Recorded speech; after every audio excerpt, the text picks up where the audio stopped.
Ladies and gentlemen, welcome to this episode of the Self-Reliant Team Podcast.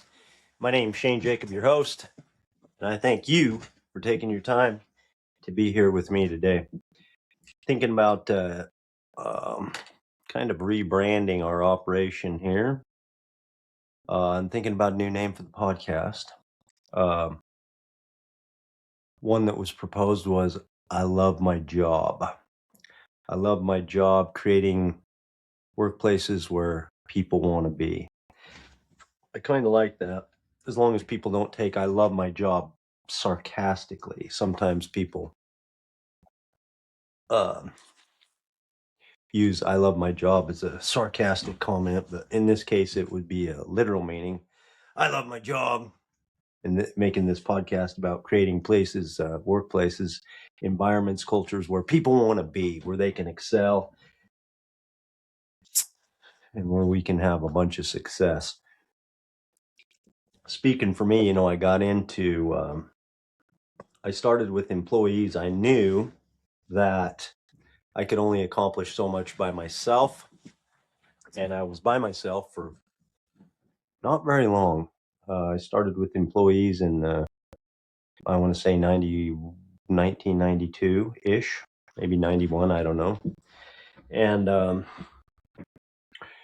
my first employees were drivers for me because I didn't have a driver's license. That was the first people. My driver's license was revoked, so that's one of the first people I hired was a driver. I had several of them till I finally got my driver's license back.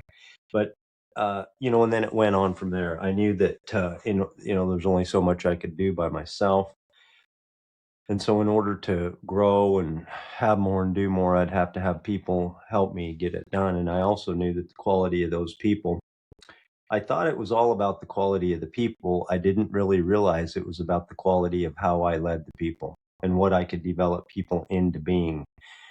And so into doing, into being, into acting, into that my influence had so much effort. I spent a lot of time just thinking, man, if I could just find the right people.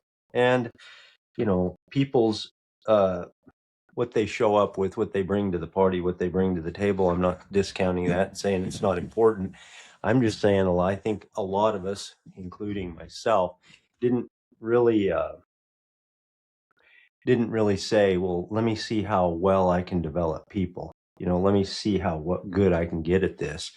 We didn't go about it that way. And I think a leader's job is to, if we're going to be a leader, if we're going to manage and lead people, and yes, there's a difference, but still, we're responsible for that at some level, no matter what you call yourself. If you're responsible for the results, you're the leader. Today, I want to talk about the work worth system that I've created, and I want to talk about it in context of why the hell did I come up with this idea, and what good difference does it make to you? I mean, what's the gain? Why would you care? And here's why, because what I want to talk about today is the results. What you get, what bottom dollars, what the result is of applying the principles that I'm talking about as you do that in your leadership, in your organization, in the team that you're working with. Okay. And psychological safety is one of the results, but I mean, that's one of the things. It sort of sounds like a theory, plus it sounds like it's, I don't know, it sounds difficult, it sounds hard, and it doesn't sound like a hard line result. So I'm going to talk about the actual business results that come from judge the work, protect the person, which is the principle inside the work system. And judge the work, what that means is that we only judge the work and we refrain from judging the person. We always protect the person. We judge the work because we must. But we only judge the work, and we always protect or respect the person. We never judge the person's worth or value or their identity. We don't tie what people do with who they are. Matter of fact, we work towards a clear separation of what people do, their behavior, and who they are, their person, their worth, their value as a human being, as a soul, as a person on this earth. Because one thing that I do know, and the idea that we promote and part of the work system, is that what people do or don't do, or what's done to them, behavior has no effect on value. Okay, so what people do or don't do means nothing about who they are, their worth, or their value. Back to psychological safety. Let me just come back to that. When I say psychological safety, I'm going to give you my definition so you know what I'm talking about. Here's what it is. Psychological safety, according to me, means that people trust that they're safe from value judgment. That means that they are in a place and the people in the group, all of them feel safe from being judged personally about what they do. Okay, they feel safe from like, well, if you made a mistake, that means you're an idiot. Or if you screwed up this project, you're not capable, or you're this, or you're that, or any of that. Those things are all value judgments. They're based on what people do. Inside the group, people feel safe to contribute and safe to give more and safe to speak. And they have this psychological safety because, and what it is people feel safe from value judgment. That's what I'm talking about when I use that word. Value judgment specifically meaning that my value as a human being is being judged, like the kind of person I am based on what I do. Okay, so it's the clear separation of behavior from worth, and having no bearing, what you do have no bearing on your identity, on your value, on your worth, on you as a human being. Okay, that nothing can touch your perfect value, regardless of what you do. We judge the work. Sounded like I had a little paper avalanche there. Something dropped on the ground, but we'll continue nonetheless. Judge the work, protect the person. In part of the work system means that people should expect and normalize and have mistakes be normal. Not just mistakes, by the way, because I think mistakes are, well, kind of silly to mention, because of course people are going to make mistakes, for hell's sakes. We're people. That implies unintentional things that happen. Of course, unintentional things are, I'm talking about we're going to do things wrong on purpose. Okay, we're not only going to make mistakes, but in this workplace, you're going to make bad decision, and it's going to be, you're going to have bad communication, you're going to make an assumption, things are going to go wrong all the time. And even on a good day, it's not going to be quite as good as it could be, because we are constantly going to be going for refining and improving, constant improvement. And that doesn't mean that we want people to feel like that they can never do a good job or it's never good enough. That's not the point. The point is, the question is how good can we do today, and where else can improve? And we want to feel like that we're constantly moving in an improving direction, but we don't want the expectation to be like, oh, you've reached a certain pinnacle or a certain bar, a certain expectation, and that's it, you're done, you did a great job, and that's no further. It's not going to be like that in this workplace. It's going to be constant improvement. And so no matter how good it gets or how bad it gets, we're constantly going to be taking a look at the work. We're going to be judging the results,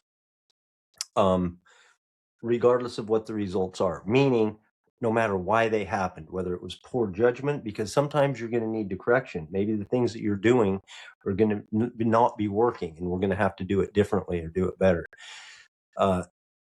None of what you do changes your value as a person. And that is the foundation of judge the work, protect the person. We always hold the person in high regard and high respect. Okay, that's the foundation. Everything else is built on. Now, the results of the work system and the results of living and applying the principle of judge the work, protect the person are, there's a lot of results. I'm just going to go through a few of them, because here's what you can expect. Number one is people just start acting like they care more. I will tell you, a lot of times being a leader, and for a lot of years, I just look out at my people and go, there is no way you can possibly care about what's happening here based on what you're doing. Those are my thoughts.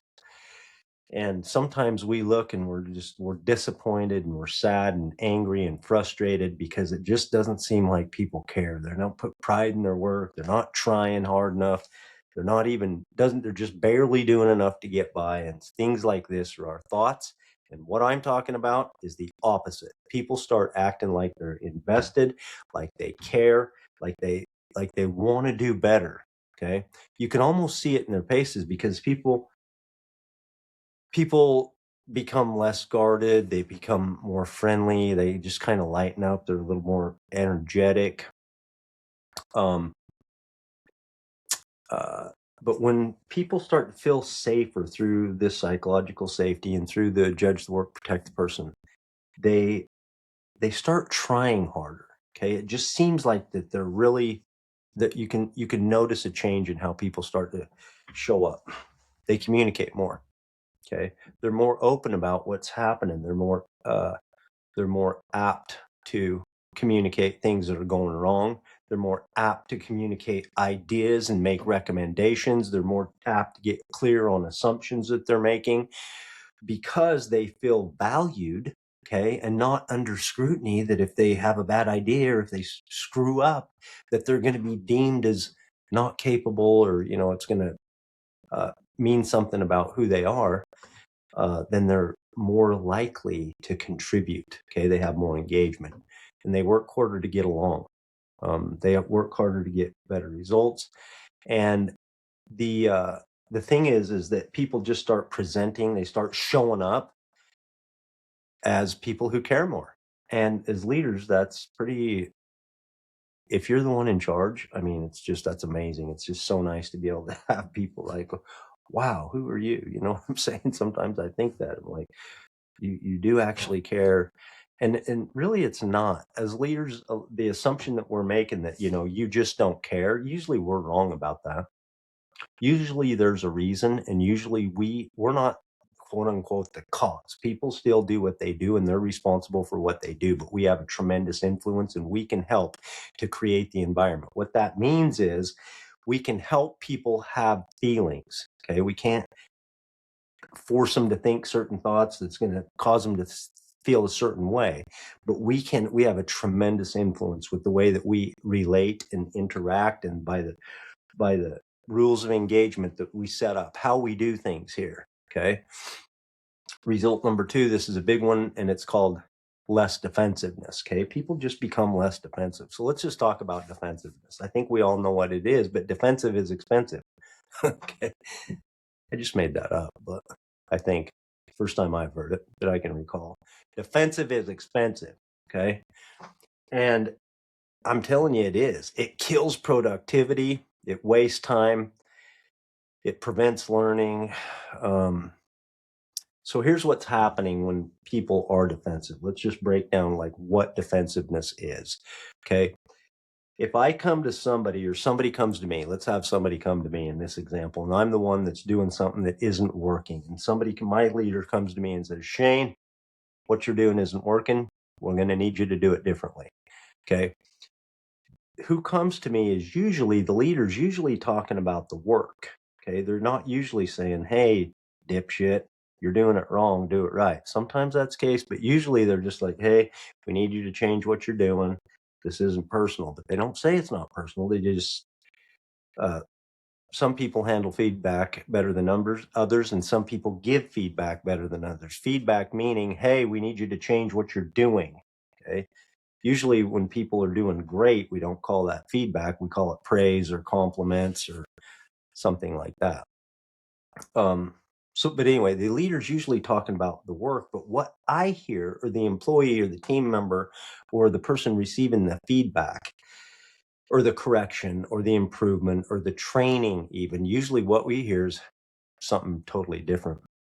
Usually we hear on the receiving end is, Oh, I don't know what I'm doing. They think I'm stupid. They don't think I'm good at my job. They don't value me. I'm in trouble. I might get fired. They're going to write me up.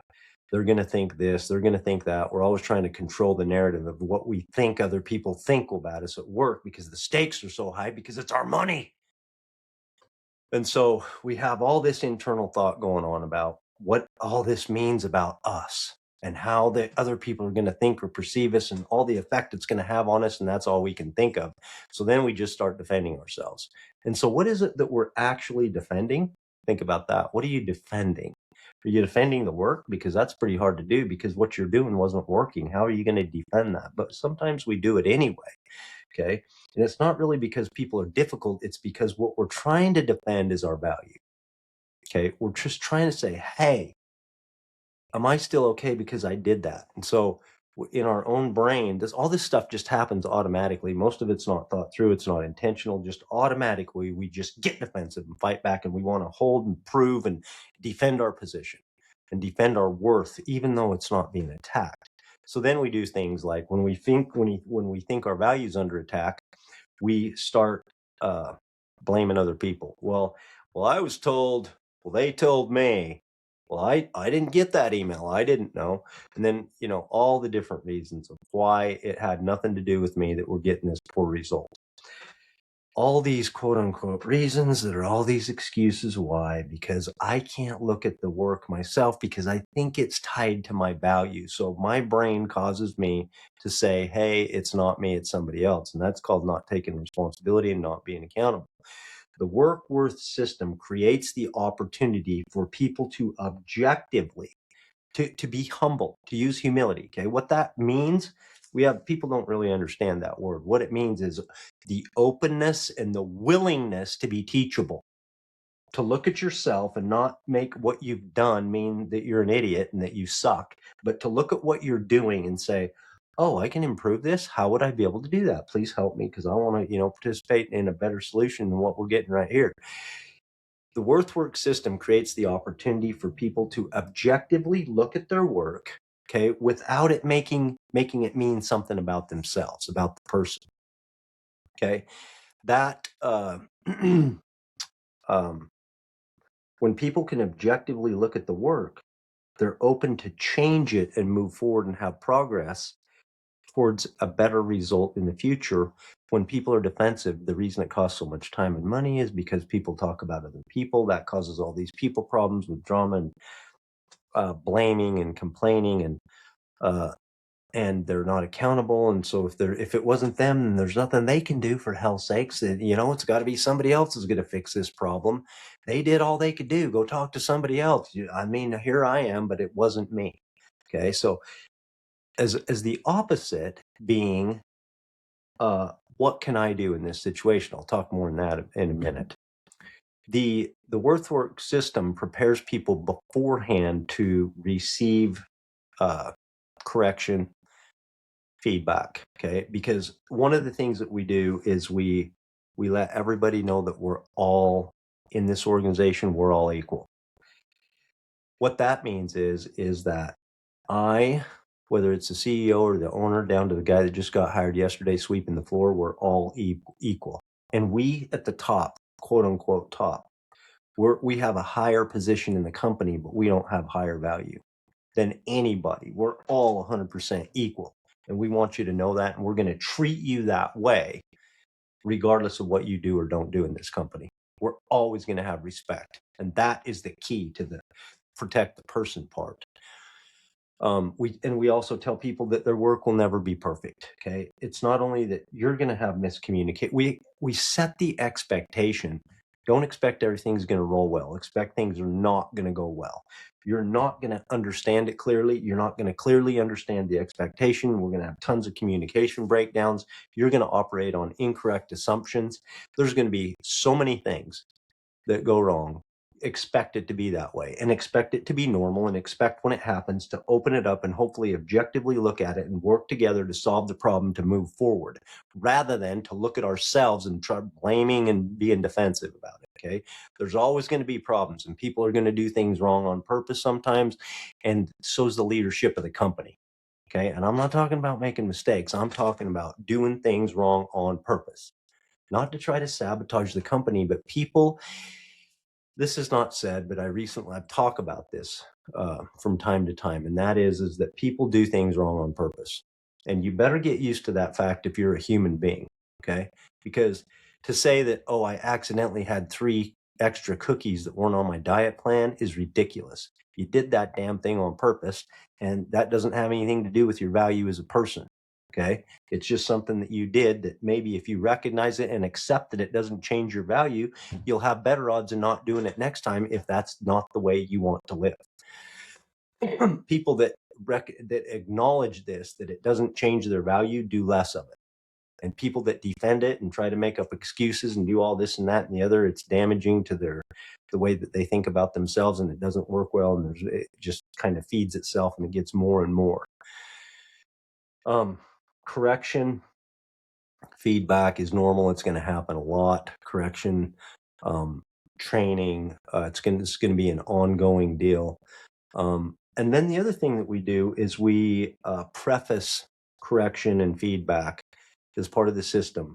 We remind people before it happens that, hey, if I'm coming to you and you're the one to receive the feedback, I'm going to preface it with, hey, just remember, I got you. I am with you. This is not about you as a person. We just want to look at some of the things that you're doing because we want to see if we can improve them or change them, not change you, because you're 100% same as me. That's not what we're talking about, you or me. We're just talking about how you are doing things, the behavior. We want to change that and improve it. It doesn't have anything to do with you, your value, or your worth as a person, or the kind of person you are, or any of that. It doesn't have anything to do with your identity. We're just looking at the work. That's the separation.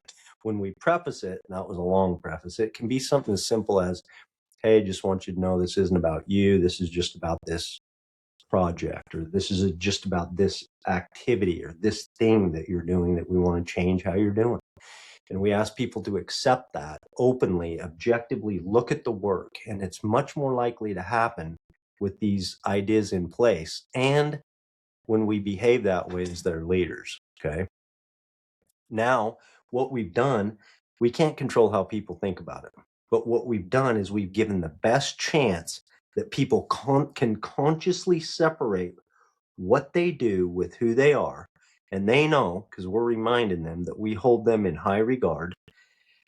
And then that gives them a better opportunity to be objective and teachable and humble and open and have this open mindset instead of this fixed mindset or blaming or defensiveness. Okay. Now they can learn and improve and progress instead of defend. Defensiveness also equals excuses. Okay. People blame their training, they blame communication, they blame the circumstances, they blame the coworkers, they give thousands and thousands of reasons that are called excuses, most of them, if you're asking me. The problem isn't the reasons. The problem is that none of that improves the result. Okay. When people, what they're doing is people, when they make excuses, they're trying to absolve themselves of responsibility because that they think that if that it's their fault, or if they take responsibility for the problem, that it means they suck as a person somehow, that they're deficient, that something's wrong with them, that they're not good enough or whatever. And when people stop protecting their value because we hold it here and we all agree that this has nothing to do with your value. And so when you quit protecting your value, you can focus on improving the work. And that is a big deal, okay? Because defensive is expensive. It's very expensive. Okay? It takes a lot of time and money. Number 3 is result of the work system is more people take more personal responsibility and ownership in their work. Okay. Now this is related to defensiveness. We've talked about it, but it deserves its own thing here, because here's the thing about personal responsibility. People don't want to be wrong. Your brain automatically will go, we want to be right. Okay, we want to think that we're doing right, and a lot of times that we do. Sometimes it's just a communication issue, and sometimes even when we do wrong and make those bad decisions, our brain will guide us to make up a bunch of reasons. We call them reasons, but they're most of the time they're just a bunch of excuses because we're trying to prove to ourselves and the rest of the world that we're okay. Okay, meaning that uh, that nothing's wrong with us, that we're not deficient, that our value or our worth is still okay, that it's still intact. So if being wrong means something negative about me, then I don't want to have any part of that. It's not, I want to try to avoid the responsibility, and that's where all the blame comes from. That's where all the excuse making comes from. And the worth system separates responsibility from the personal worth. Now, I just want to be clear that accepting responsibility does not mean that you accept the blame. Okay.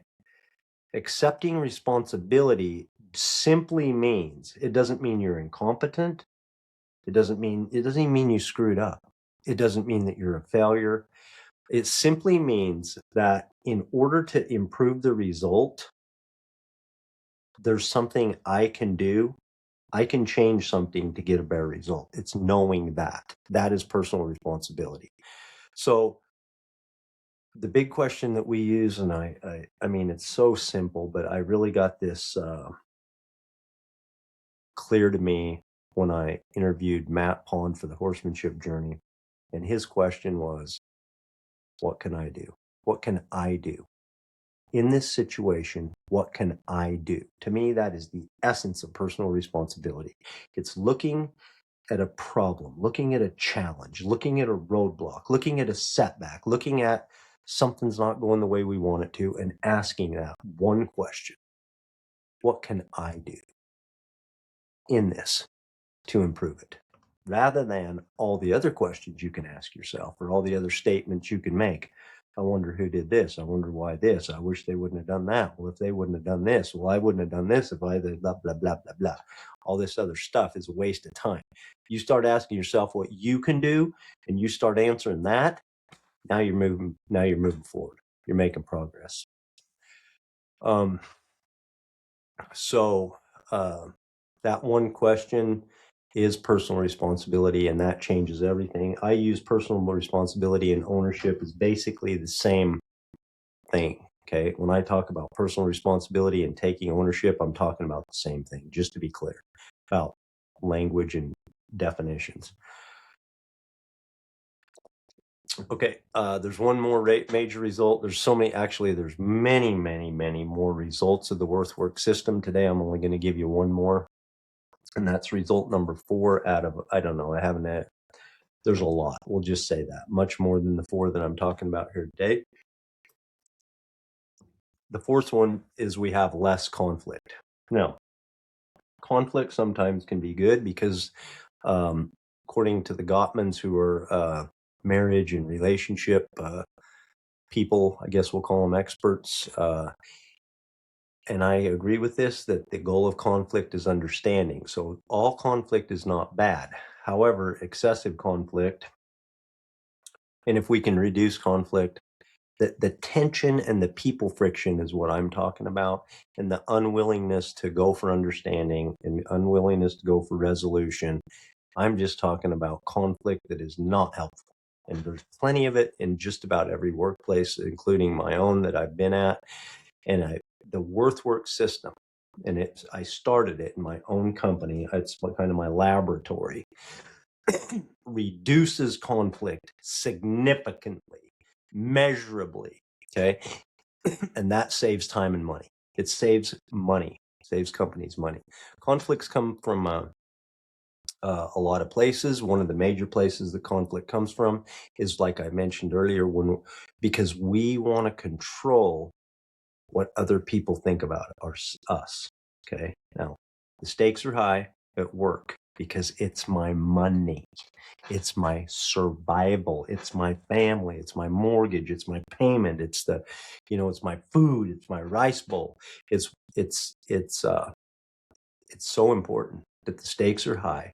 So without even thinking automatically, I want to control. I want to always be perceived as capable of high performing, high achieving, of dependable, of all the positive, of having integrity, of all the things that I think that would benefit me if other people thought about me. So I'm always trying to control that. And that a lot of times is the source of a lot of the conflict. Okay. Um, so people spend an enormous amount of energy trying to control how we think other people think about us, even though we have no clue of really knowing how that is unless we ask them, which we don't most of the time. So when we think somebody sees us in a negative way, that's usually when the conflict begins. Okay. The worth work system, where we upfront, we state it and we say that's how we do things, but we upfront state and teach that everybody's on equal ground. Okay. Like I said, from the CEO and the company officers, from the C-suite down to the guy that sweeps the floor at night. Okay. Everybody is at 100%. Nobody's more valuable or less valuable. Okay. Now, the jobs are different, the pay is different, but that doesn't mean your value is different. And we treat people here that way. We treat the guy who just started at the bottom of the uh, that's brand new and has no experience. We treat him with the same respect and regard as we do the owner of the company or the CEO. Okay. And if we really do that, okay, no more and no less, but everybody equally, if we always respect and regard people, and people, the more that they see that, the more that they accept it, and the more that they believe it, the less conflict that you have. That doesn't mean the less disagreement or any of that. It means the less conflict that is harmful conflict. And people are going to make mistakes in that, by the way, because, well, we're human beings. That's why. So people are going to err. They're going to be rude. They're going to be disrespectful. They're going to be judgmental sometimes. But here we work about not doing that ever. But when we do, we have a system and it's upfront. Okay. We do not accept that kind of behavior, period. And when it happens, because it will, when it happens, we require a process of making amends, making restitution, making an apology. It can be very simple. It can be very quick, but it's a requirement if you're going to work here that you fix this stuff, because we don't talk bad about other people. We always respect and regard other. We always protect the person. That's what we do. That's it. That's judge the work, protect the person. Okay. When leaders consistently demonstrate respect, employees become less concerned about defending themselves. You have less gossip, you have less rumors, and less unnecessary conflict. Okay. And these are big things in companies, these 4 things. And I'm just getting started, but I'm only going to go through 4 today just for time. These are 4 of many benefits. Okay. People care more, people become less defensive. Defensive is expensive. We have people take more ownership, and we have less conflict. All 4 of those things are huge time killers and money killers. Okay. And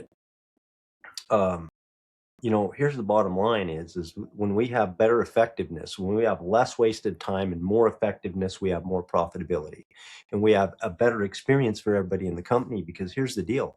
Everybody from the guy that just started, I keep using this example of the new guy sweeping the floor at night, and the CEO, everybody from the top to the bottom, however long they've been there, their experience, what they get paid to do, it doesn't matter. Everybody's there for one reason, and that is to increase the quality of their life. Okay. And if you're going to increase the quality of your life, you're going to want to have an environment, a culture, a workplace where you can go, where it's pleasant, where there's not a lot of fear involved, and there's not a lot of, it's got to be a little peaceful. You know what I'm saying? I use the word psychological safety, but it's peaceful. It's kind of, you can be happy at work. At least you have the chance to be happy because we've done the best to set up the framework to allow people to be to operate the best they can in these circumstances because we respect human beings here all the same. So we have that plus more profitability equals, hey, we get to take more home in our pockets and our bank account looks better, and that makes us feel more secure, and that helps us, get the things that we want in our life. So therefore, everybody has a little bit better life experience, and that's why everybody from the bottom, everybody all the way is there for the same reason. And we can all get a little bit more of why we came if we all participate in the work system. Judge the work, protect the person.